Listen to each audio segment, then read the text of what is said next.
Sight by A. Crozier. This letter was written by a Christian Science practitioner to a patient born totally blind. It brought complete healing to the patient. My dear, I want you to see what must take place in your consciousness. With the utmost clarity, you must see that material eyes do not need healing, for matter does not see, and nothing we can say or do about it can ever give it that which it never had, namely sight. What must be cast out is the lie about the truth, namely that sight is material, not spiritual.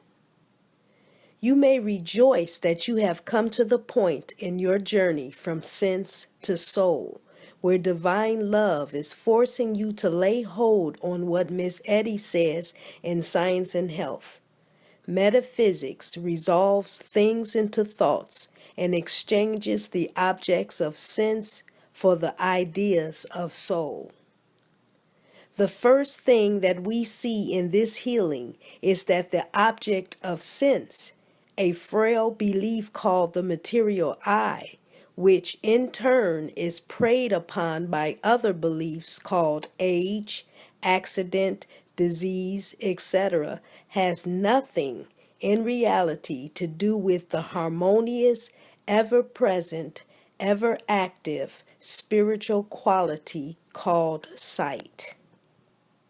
So you take your first step when you realize that eyes as matter never see and have nothing to do with sight. Neither age nor accident can interfere with the senses of soul, and there are no other real senses. Spirit's senses are without pain, and they are forever at peace. Nothing can hide from them the might and permanence of truth. Science and Health. All that needs to be done is to replace the false sense of sight with the true God-given one. Sight is no more dependent on matter than its honesty, kindness, love, mental qualities which we are free to express at will and to use as much and as often as we wish. The more we use these qualities, the more strength and vigor they gain in our thinking, and they are never weakened, impaired, or strained by constant use, but grow stronger thereby. So will it ever be with sight, when we see that it, too, is purely mental. Mrs. Eddy says, if it were possible for the real senses of man to be injured, soul could reproduce them in all their perfection. But they cannot be disturbed nor destroyed, since they exist in immortal mind, not in matter. The cause of all loss and suffering is not because matter is diseased, but because of the breaking of the commandment, "Thou shalt have no other gods before me." Spirit, keep the first commandment. Separate sight from matter.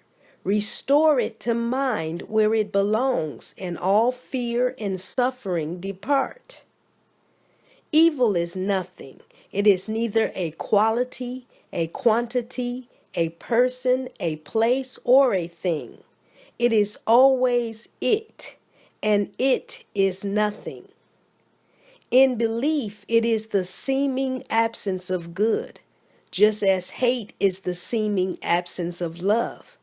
When we bring a positive love into our thinking, negative hate disappears, for hate is only the seeming absence of love.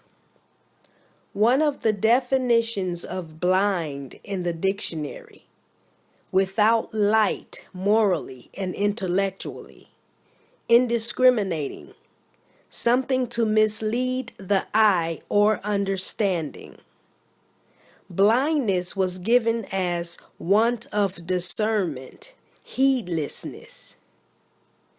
Blindness is the expression of blind belief. Sight is spiritual perception, understanding, revelation.